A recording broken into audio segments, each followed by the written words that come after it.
Hater. All right, the Penny Arcade Expo is a gaming convention that takes place on the West Coast, on the Australian continent, and right here in lovely Boston, Massachusetts. PAX East. PAX East 2017 happened just recently. I got to go. This gentleman. Yeah. This gentleman. Yep. Adam was like, I don't hang with you nerds. Yep. I don't play video Too games. cool for school, bro. I got stuff to do. I got life. Yo, actually, Herb, were you there? Were you in the house? G Herb, I wish you knew it. Hey, what days were you there? I was there Friday. Yeah, bro, should have hollered your boy. Should have hollered your boy. Man, Herb's too important for us, yo. Herb's got to speak his latest. All right. You cosplay Herb? No, I didn't cosplay. That's why I didn't see it. I was like, yeah. Herb's like is cosplay. Come on now. Yeah. I couldn't find the right cat ears. You know? Yeah. You ain't fooling nobody, yo. Remember Eagle Eye Cherry? That's his cosplay right there. That was a slow burn. The Penny Arcade Expo is a gaming convention, one of the biggest in the world, actually, that comes to Boston. And mind you, Boston is a place that sees a lot of conventions, being in the Northeast, or right by New York, New Hampshire. Everything like hubs here, and then goes somewhere else. That's why it's called the hub. The hub.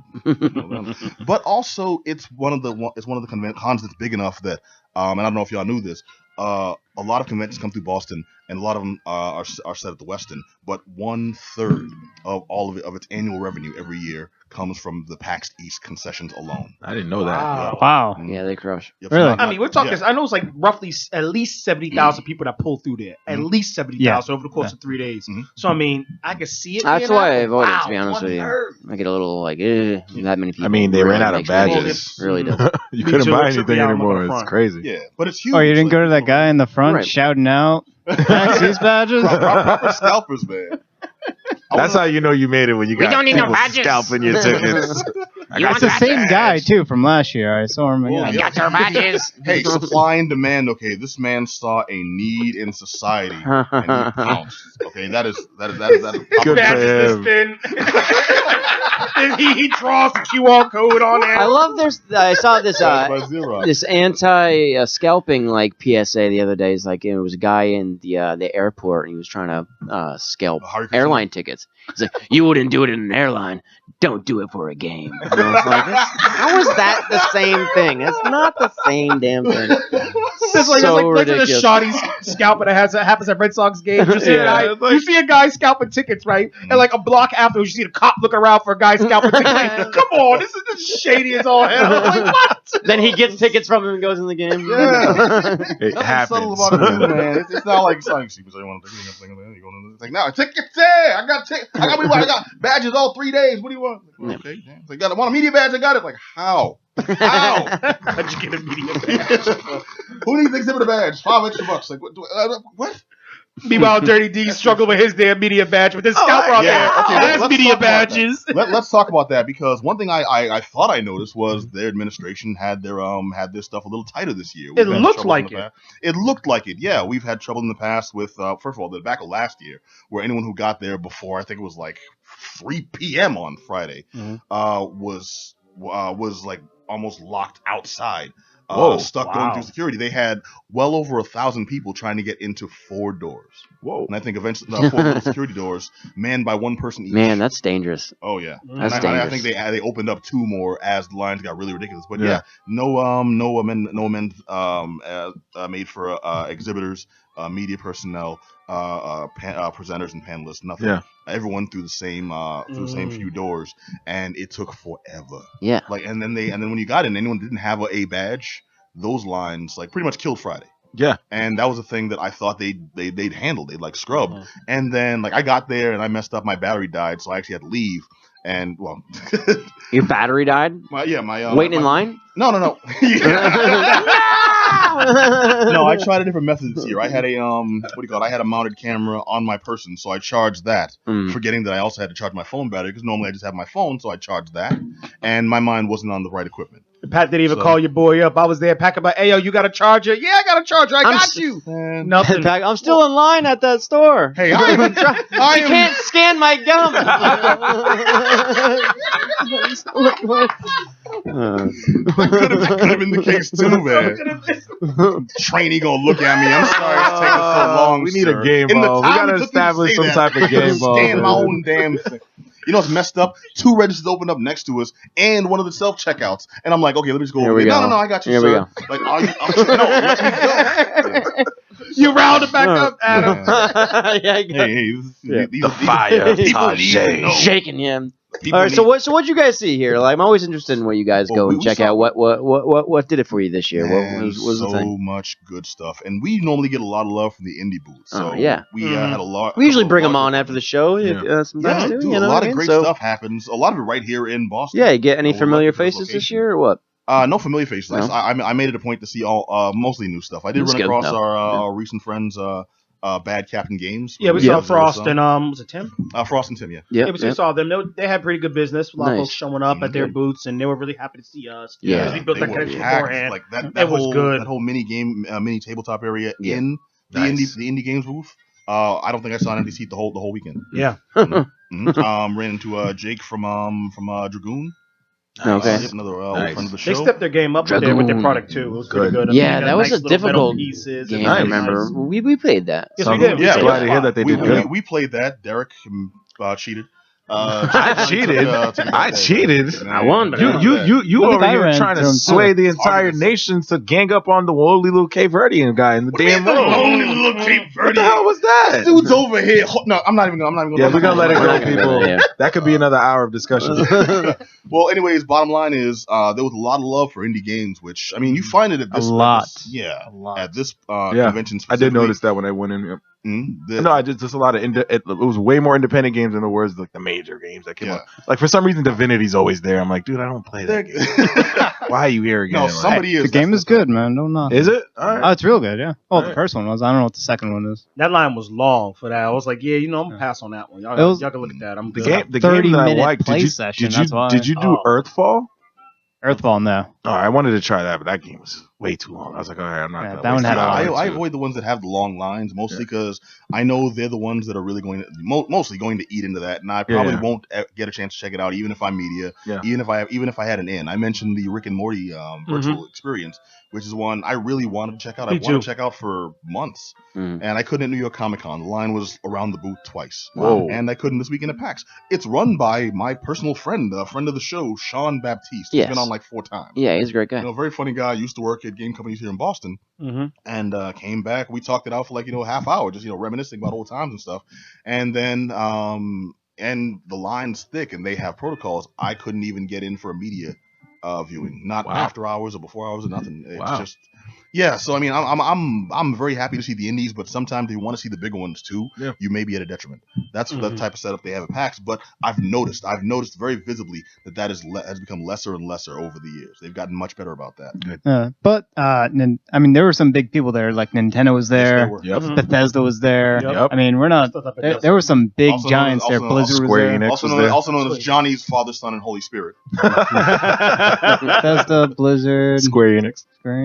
I don't care too much. I'm a Square guy. Me too. Square Soft, I should say. Yeah, the Sony booth. I went to the Sony booth to check out their games. They had a lot of known names that have new versions that are garbage. So did anything blow you guys' mind? What was the thing? So what was your take? Like the best thing that you saw, each of you? We'll go around real quick. Well, no, hold on. I'm gonna start with you. Jay has like lists. I got 4 games. I checked out a lot, but I got 3 games that really stuck out to me for different reasons. Okay, yeah. One was Veterans or Veterans Online, depending how you discuss it. It's a top-down shooter made by Naked Cockroach. Naked Cockroach is the name of the company. They're out of Tunisia is where they're out of. What's the opposite of a naked cockroach? I don't know, but I mean overall, armored cockroach. A Mormon cockroach. He pulls it through the little hole in the armor. Maybe they went out because of the raid. I don't know. Cockroach who believes in soaking. It's a top-down shooter, and it reminded me a lot of we talked about it already.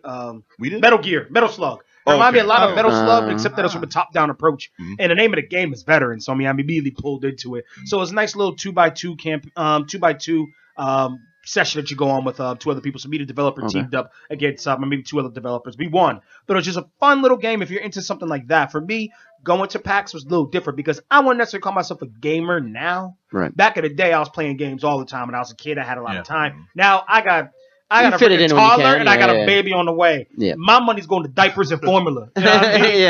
And more, and your time clothes. Too, because you get caught up in that, right? So I ain't got time to game nearly as much. So you stay up on these so you can teach the next generation. I could try. So I need minimal training on the game. If you give me a controller that's like 6 different buttons, you lost me. You lost me. Like, what? No, bro. I'm with you on that. I'm with you on that. I can't come in right now. Pause. I just want to point out one thing real quick to show how deep that generation gap is. You said 6 different buttons. Half our audience is like, oh, so like what, a baby controller? Yeah, right? But I'm that's the same a Super way, Nintendo. Yeah, it really is. Standard controllers now have like 14 buttons minimum. That's what I'm saying. I'm like, I don't want to learn Spanish. I ain't gonna play this. I can't. Right? So I'm saying like, there's like left trigger, right button. Hold on, what, bro? What? Yeah. What? This is too much. You got me coming in at a high bar. You need to drop that real low. Yeah. So it was like legit. Don't forget the 64 changed the game with the Z button. The Z button. I think what you mean. Don't forget the 64 changed the button. I still have one set up in the house. Right? And all I played was like Mario Kart. Like if I played like GoldenEye and then press the Z button, I'm like, man, I shot myself. You gotta reach underneath, man. Reach underneath. Reach underneath. Give it a squeeze. Nah, man. You gotta tickle the trigger underneath. It was a little much for me, man. Herb, okay. Again, Herb's after dying the show, over there. Mark the timestamp. I want to isolate that sound like little reaches. Oh, gee, Herb's dying right now. It was a little much for me, dude. I was like, what are you doing? It's like, Johnny, what do you think of Kindergarten Cop? Well, you got to reach under, give it a little squeeze there. That was the pedo comment of the night. It's horrible on so many levels, but any event. It was real basic controls. Just get in there, run, jump, and shoot. That's all I need to know. It was good. Mm-hmm. Keen is another game, which is nice. Johnny, what do you think of Sisterhood of the Traveling Pants? Well, you got to reach under, give it a little tickle. Johnny, what do you think of the Golden Girls? Well, you got to reach under, give it a little tickle. We're going way. Go all night with that one, dude. You gotta reach 3 times for the Golden Girls. Oh, well, there you go. Somewhere Betty White is shaking her face. Another game was Keen. Me and you played Keen. We actually reviewed it, so hopefully it'll be on the website at some point. It's on the YouTube now. I had a little hiccup because not everyone sent me their stuff. Hey man, so my internet was jacked up. Sorry. Right. Well, no, it's okay. I'm gonna post to the actual site in parts. I can do part 1 of PAX tonight. But we do have a few videos up on the YouTube already and on the SoundCloud. So check out our initial PAX action. We'll have more from you as the week goes on. Sounds good. And finally, Has Been Heroes. Me and you played that at PAX video. You played struggling to play it. I'm freaking stumbling. Okay, and once again, it's like 6 different buttons for that. What is like press this button, this button, this button, this button. I'm like, what? Wait, hold on. I'm with you on that one. That game was only 6 difficult to play. Thank you. Yeah, Pat looking at me like, that was one of the games I played. It was difficult. It was a bad demo. I think they sort of went like, I don't know, maybe like midway into the game and had people try that as a demo, and there was a lot of things that they didn't explain, like changing lanes. Every now and then, a guy would come back like, "Are you doing it right here?" I'm like, I'm kind of struggling. Like, why can't I switch these lanes and put this guy up there and down there? And it didn't explain no like better with them right there. This dude was there the whole time, still. None of them at that booth were the developers. Did he come up behind you and hold your hands? No. Did he tickle? He just reached under and gave it a little squeeze. All of those people were GameStop employees. Oh, really? Yeah, because GameStop clearly wasn't like a game card. It was like such and such investments. Like what? GameStop need health insurance a while ago funded a bunch of like they have like I forgot the term, but they fund certain indie games. Okay. So they're publishing their own games, and I think the first one they did was Song of the Deep. Was like some little scroller thing. It was pretty cool, but I wasn't gonna buy it. I told him I got it for free because I work against. Yeah, I work 1 day a month. All right, okay. To get the discounts, of course. Yeah. But so Johnny, it just wasn't me when I played. It's not you. No, I'm within that. It looks like a game I would enjoy, but it was just a bad demo. That's it. I'm not gonna say don't pay attention to it or pay attention to it. Just wait for reviews, I guess. Yeah, for that was the thing I noticed too. A lot of the games that had that didn't have the most positive impressions, they seem to be suffering from a lack of polish. I think a lot of people really rushed out to get games ready for the convention without thinking that people are going to play this. Oh and man, you're actively planning to be on the side and say, there was just a so lot you know, of those. this isn't done. This needs to be polished. It needs to be touched up. You're going to see bugs. It's like, okay, how about you spend that time that you're rehearsing this speech actually fixing some of this stuff? And I know development takes time. It's not easy. It's what I do for my fake life outside of the show. But there's a certain level that you can show people and a certain level that you can't. And when you actively have to know, you have to be on the side and say, so this isn't ready yet, but still, if it's not ready, why are you showing it to me? Because you just said yourself it's not ready. And that's one of the ones I think definitely was not ready. Well, so for some of them, they showed it off early because they're doing a Kickstarter. They're lining up for that and doing promo stuff. And for that, I understand. Show it earlier because you need the funding through Kickstarter and other crowdfunding in order to promote that. How many times did we also hear? And not to step on it. You are very correct.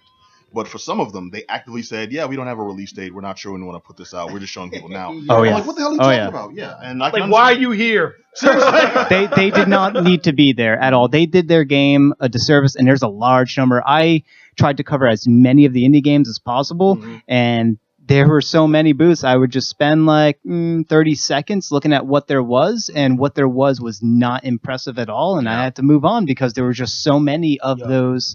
We're not doing anything interesting. We're not doing anything unique. We're trying to mimic something else, and we're doing it way worse than whatever it is we're trying to mimic. There was a lot of that. I felt like that for the bigger ones. Like, for a good example is at Lawbreakers. I stayed in line. I waited for that one. I got to try it out. Guess what? It's like a glorified Overwatch. Yeah. So it's just a more refined and more graphically visually appeasing. What did you like there then? Honestly, my favorite game was the Raid World War II 4-player co-op shooter. I was gonna do by that. Lion Game Lion.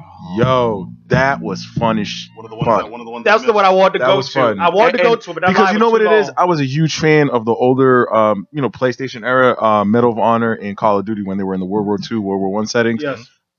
Those were some of the best gaming moments I've had as a kid, growing up and in my early teens. And it was just it brought back a nostalgia for me that I sat there and I was playing with my son. And I was like, you know what, man.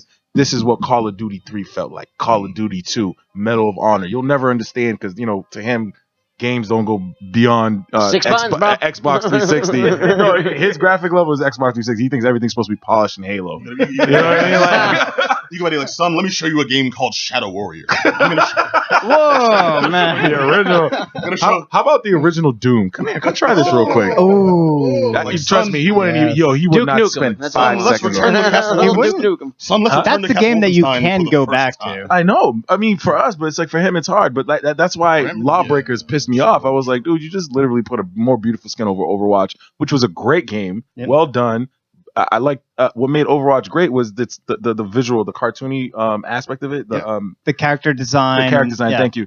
That's what made Overwatch great. This game was just more polished. Great, but the Raid World War II was probably the game I'm looking for, and I'm waiting for that. And that was Lion Game, Lion Studios. Lawmakers was Boss Key Productions. Okay. So just remember those developers. But Lion Game, Lion onto something great. I mean, Lion Game, Lion for World War II. Raid the World War II. Collect your thoughts. No, because it was that good. Because you don't understand. I stood in a lot of lines, man. Bro, that was the one game. That line. It was like I'm not staying in that line. I stayed and I waited. It was worth it. Another benefit of being media when we go to the indie booths, because we're there, we have things to do. Yeah. So you bypass that line. The indies, they let you in, they let you out. Hey, nothing but love for Tiny Build. Shouts to them because they gave us the special treatment. They took us in this ante room where they had set up for us to play. First off, the marketing girl was gorgeous. Like, without a doubt, she was gorgeous, and she was really nice and polite. I was like, this is a win-win. Beautiful lady who knows her stuff. She brought us to the nice little ante room for us to play. And information. She was awesome. She made, and honestly, I was happy to work with them. Good. They're usually nice, but it's usually like the even representative. This was somebody who was on point with their information, knew the operation, who brought us in the back. I think she actually kicked a couple of folks out there. They were working. She's like, excuse me, we got media here. Yeah, gave us some swag. Like it was awesome. Yeah, man. that's awesome. Like not this little keychain. Like gave us hats and stuff. It was like nice. I don't even want to cut anybody off. I'm not trying to cut anybody off. Yeah. The Jesus booth. All right, We ain't got much time. I definitely want to hear. I'm going to pause you for 1 second. I'm going to pause you for 1 second, just so I can wrap up. the tiny build by saying, "Oh, go ahead." As much fun as we had playing those games, and I have video, and we'll put them up on the site. My personal favorite is Party Hard 2. I just wanted to make sure that one. I avoided that entire booth of tiny build because Party Hard was there. It is a sequel, baby. They are going full on. Pat went in on Party Hard 2. Yes, he was not playing. They are going full on Sharknado 2 on that site. Oh, that's huge. 2 and 3D graphics. 2 and 3 and 2 and 3D graphics. Just so I know you'd want to see it that much. Okay, I actually wouldn't mind giving it a second shot. I'm not gonna lie. I played it. I was like, I'm kind of feeling this. I wouldn't mind. I would love to be proven wrong on the sequel, but the first one, you are wrong. That one's terrible. All right, Party Hard 2. I'm in communication, so we'll see if we can get some press copies, and I'll definitely see to it that you get one if we do, sir. Okay. All right. I apologize for cutting you off. No, it's all right, man, because I remember the Party Hard situation. That's why it's hilarious. So I'm walking by with my kid, and I see Jesus with it's a big mural. Jesus with headphones. He's recognizable. And a PlayStation 4 controller in his hand. So I'm walking by, I go, boom. Oh, it's Jesus Christ. Oh, that's just Jesus. So I walk over there and I'm like, hold on. You guys might be onto something. It's like, yo, I gotta try this out. Come to find out, they was just there to spread the word of Jesus. Deep game. I interviewed him. So yes, I did. Hey, come on, man. I'm the thriller priest. I'm gonna talk to them. I see Jesus. I see a mirror of Jesus with a controller. All right, and a headset like Johnny's. Ironically enough, everyone working there was Buddhist. I was sitting here like, huh? I'm talking to these folks. I'm like, you got it. I was even professional with the D. Did you get the lanyard in the book? Yes, I did. Yeah, brother. Cop this T-shirt here. Jesus loves gamers, whole 9 yards. Oh, that's what he was doing. I thought it was throwing up the power fist. It's got an Xbox 360 remote. It's like Jesus waiting for daps. That's a cool shirt. It looks like it's a stained glass window too. That's fantastic. So I'm like, wait, can you show the camera? It's showing up. Yeah, they can see it. That's awesome, man. So I'm sitting here like, okay, y'all got to walk me. Jesus is all about love, and you got the guy with the target on his head. Oh, it's a zombie. Wait, why is Jesus killing zombies? He is a zombie. Wow. I don't get it. We can go all night. All right, we gotta stop talking over each other. All right, oh, that's hilarious. So what that says, I went to these folks and Tom's like, you got to explain this to me. What they did was they have this ministry in which they reach out to gamers and try to effectively connect gamers to Jesus. And folks who are in the church, kids who go to church, they don't have to make the decision between whether or not want to stay home and play Halo or go to like mass or go to like youth group. So effectively what they're trying to do is get these kids who already love video games and go to church, effectively bring them together and just mesh these two worlds because they're so separated. I mean, I remember when I was a kid, it was like, oh, you got to go to church. I'm like, but I'm about to beat Street Fighter. I don't want to go to church. Like, I didn't even finish this round. Like, you're messing me up right now. And he's like, you got to go to church. Turn off my console. Yeah, just like that. And now I'm in church bad because I almost beat the game and you just snatched it up my hand. And I've actually been there praying like, dear God, kill him, kill my dad. I hate him. Yeah. Pretty much. So what they're trying to do, they're doing this outreach. You're actually dropping a game called, I think it's like The Last Son or The Lost Son or something like that. So effectively, it's a game of Jesus as a kid, like navigating through the world, they're trying to figure out his mission or something like that. Between like 12 and 33? Pretty much. So like do you upgrade the miracles? I don't know. Okay. I don't know how in depth you're about to go in detail. Yeah. But did you ever read the book Lamb? Yes, I did. Okay. Loved it. Does this go anywhere near what Lamb did? Because that would be the greatest game ever. Honestly, they didn't go in depth about the games. The games are going to be ready until 2018. So it's one of those sort of things that are just kind of out there getting their word out. Yeah.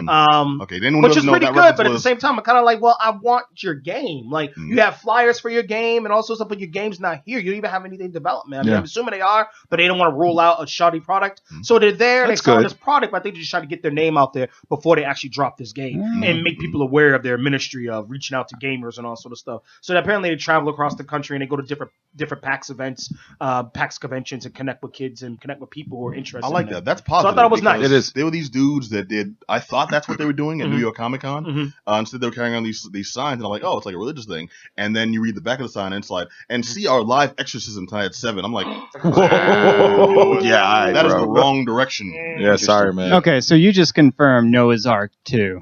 I don't know if anyone played this, but it's like a first person. You have a slingshot, and it's on the NES, and you go around. And there's like barn animals, and you like slingshot stuff. I played it once. Wow.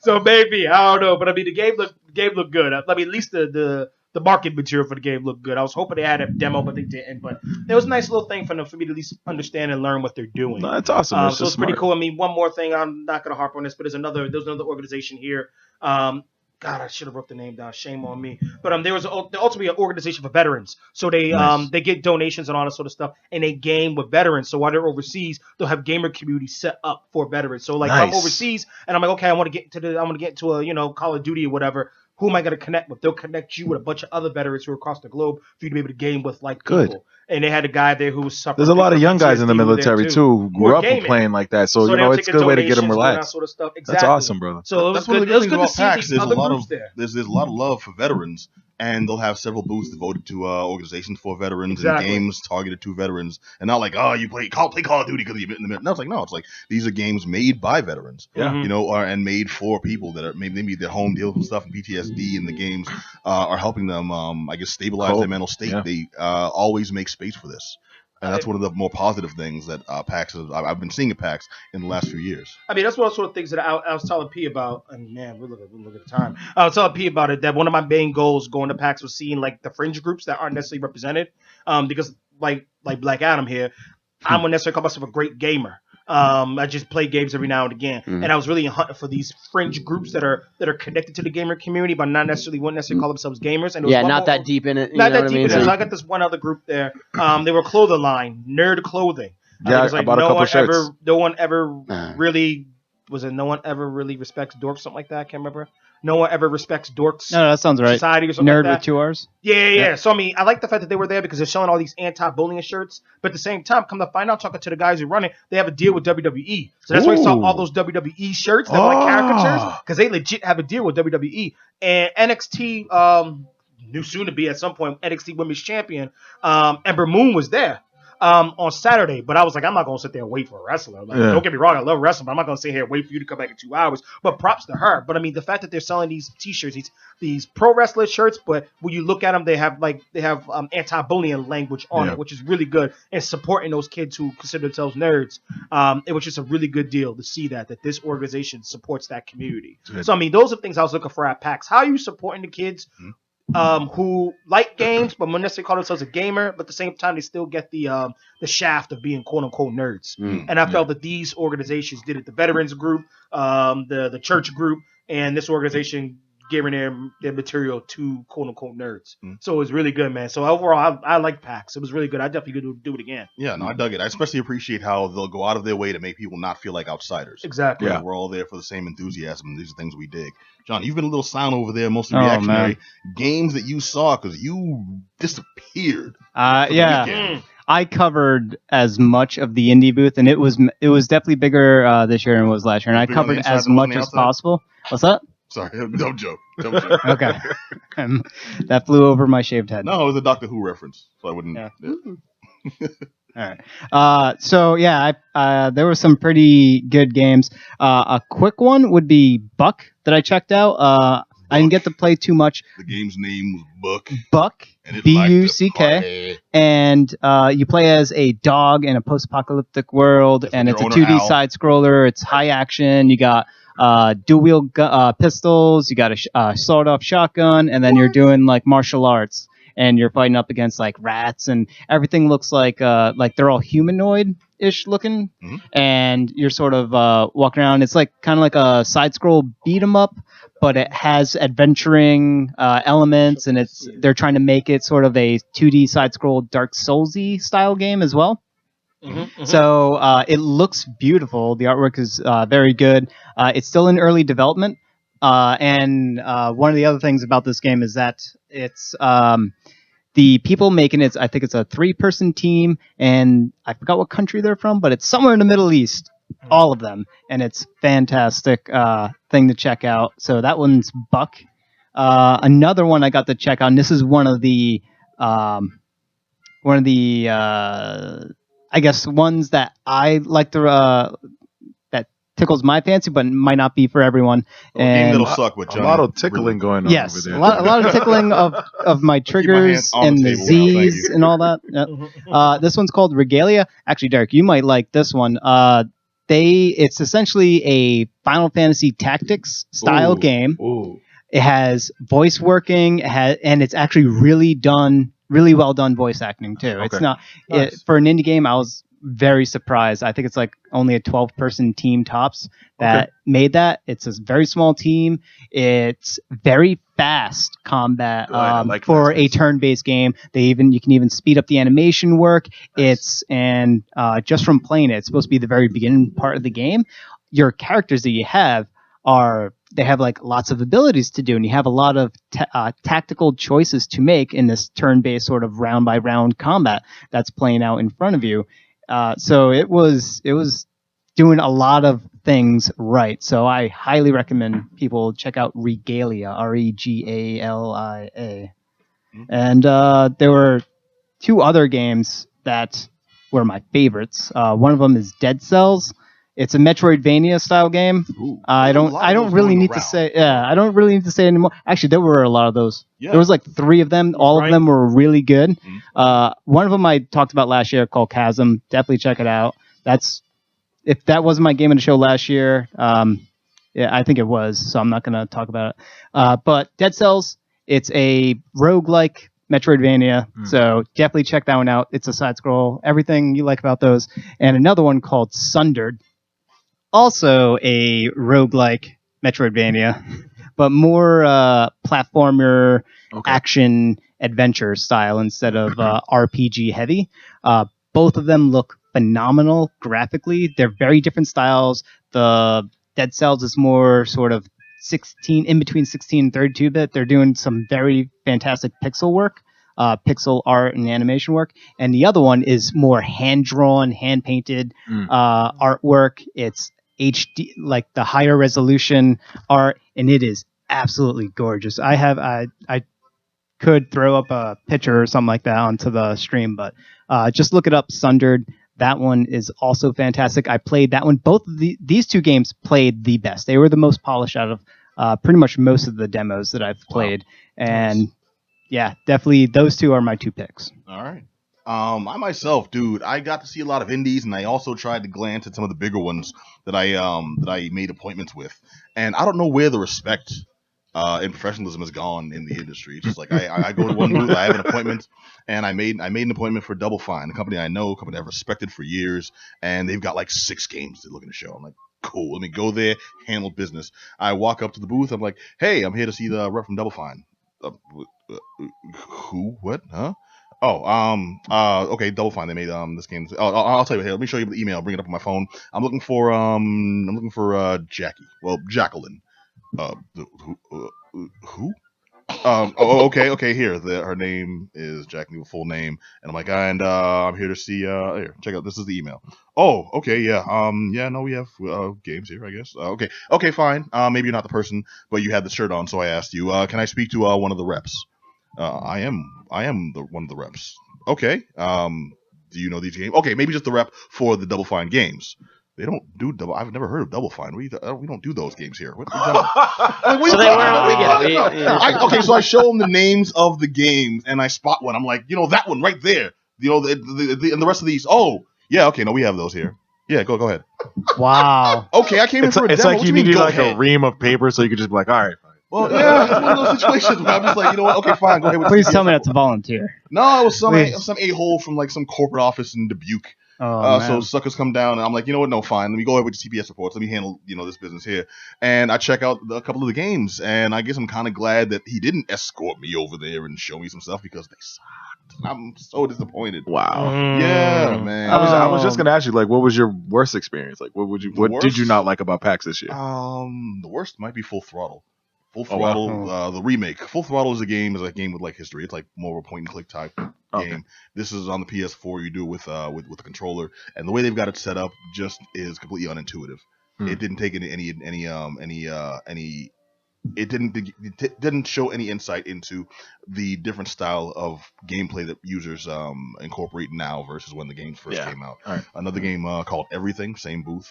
is a great concept, but far too big for a video game, or at least the game that they tried to present. It's a game where you're pretty much making a universe from scratch. That reminds me of Snake Pass. I was looking forward to demoing that game, and I did not like it at all. Really? I've heard nothing but good things. It's bad. It's a well done, boring game. That's the problem with Snake Pass. It is so boring to play because you move slowly. It's a very physics simulation heavy game as you're controlling the snake, and it plays like how a snake would play. And you have to sort of wrap yourself around these poles in order to sort of get to higher platforms and different sets of grounds. Yeah.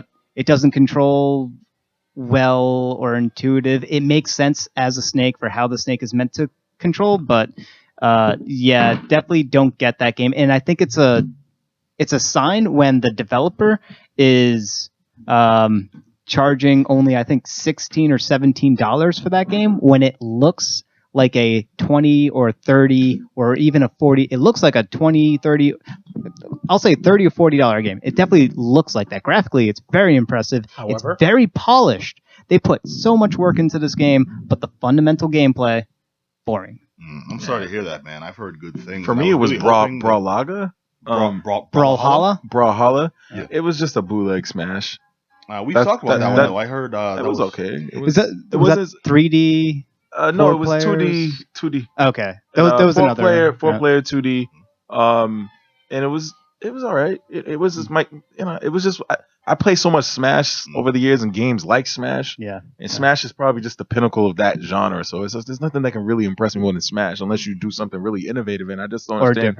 Or different. I just don't understand who's going to be that person to do that. I think some folks just lack imagination. There's a lot of innovative things you can do. Because like you said earlier, there's a lot of games out there that were just emulating other games that have done it better and just they couldn't do nothing new under the sun. So sometimes that's done really well, though. Yeah, depending on who it is, you know. Yeah, and no, they didn't do it well. I played one of your favorite games, Ultimate Chicken Horse, and I got a taste for myself there.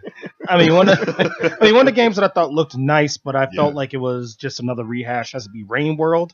I didn't try the game that's been there for like 3 years in a row. Okay, I thought so. Adult Swim working on this. I have demoed that game so many times. Shayna did the for first so one many for us, years, like back in 2004. I'm sitting here like this is like I don't know how much more work you got to do on this one. Like it looks like it's done, but no. Hey, I think they're still trying to find the fun in that game. Gotcha. Yeah, give up, man. Just come up with something. All right, well, let me just throw beautiful game though. Let me just throw out my best because I spent a lot of time playing weird games and I've got reviews for them. Things like Semblance, which was interesting.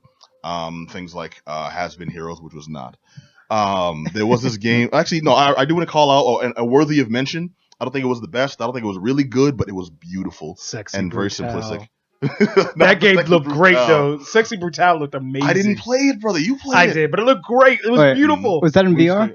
Nah. Okay. There was like this hentai-ish game that was in VR. It had like a curtained off booth. Oh, good. All right. There you go. Okay, now I see why you separated yourself from the group. No. I'm talking about La Blue Girl. I did not see it. I'm talking about this game called Slime San, and San like Daniel San. And it's just this game where you play a blob, like a little green blob that's been swallowed by a giant worm. Like a sarlacc, like a sandworm from Beetlejuice, a huge friggin' thing. From Dune. Yep. And then you're trying, exactly. And you're trying to Jabu. Stop it. And you're trying to work your way through the worm, and the different things you encounter are just like the worm's digestive juices and stuff. Ugh. And inside its body is built like a platform levels, like a Mega Man game. And a lot of the controls come into play like that. But not just like that. I mean, I actually made this reference earlier and it was perfect. If anyone's played the game N+.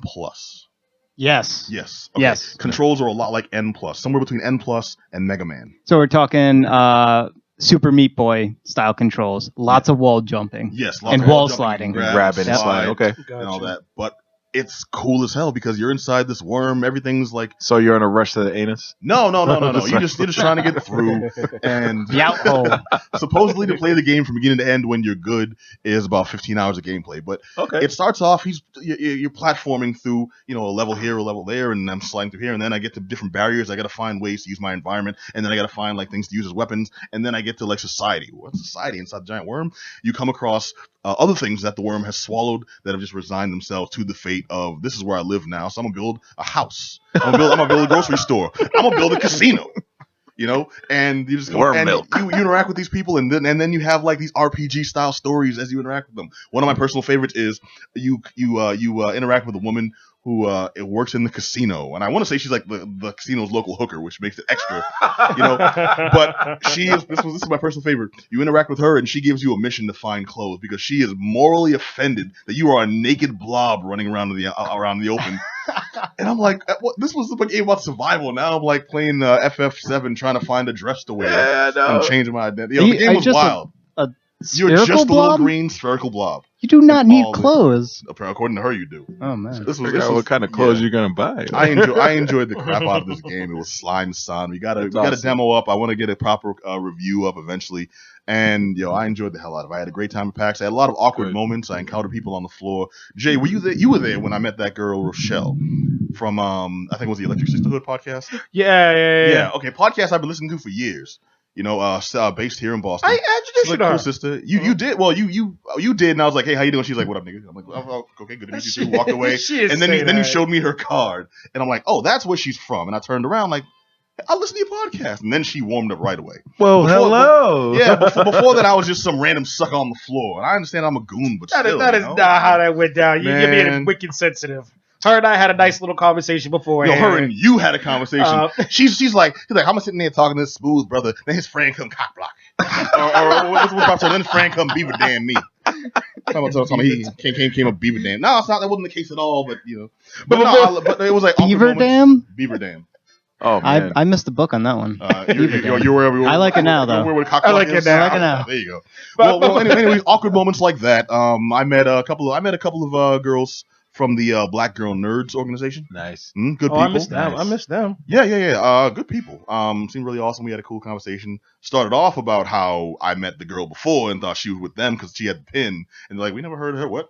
Who are you? This fool. What? Rochelle's not part of the clique, girl. and that was real awkward. We talked about our friend Val Complex. We talked about gaming. We talked about the convention. We talked about convention in Boston. I gave them our information. I'm going to try to hook up with them again. Good. Get them and the organization involved in some of the stuff we do and get us involved in some of the stuff they do.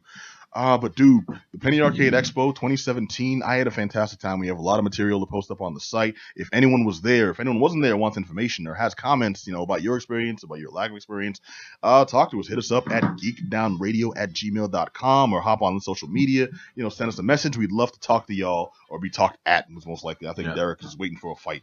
Hey, can I shout out some people? No. Just come on. I'm kidding, man. Go ahead. Shout outs to the people who cosplay as pro wrestlers. Shout out to Macho Man Randy Savage. That dude looked awesome. Shout out You got a picture. You got a picture with him. You took the picture, so I gotta get that picture. Shout out to Stardust and Goldust. Yeah. Was there too. So those are the only 3 pro wrestlers I saw. So shout out to y'all for bringing pro wrestling to PAX. Yeah, there was like 4 Hulk Hogans. There's the dude that cosplayed as Prince serving pancakes from the Chappelle Gotta love it. I missed Prince. Shout out to the girl who dressed like the monster from Silent Hill because I know that girl's upper half froze while she was waiting in line.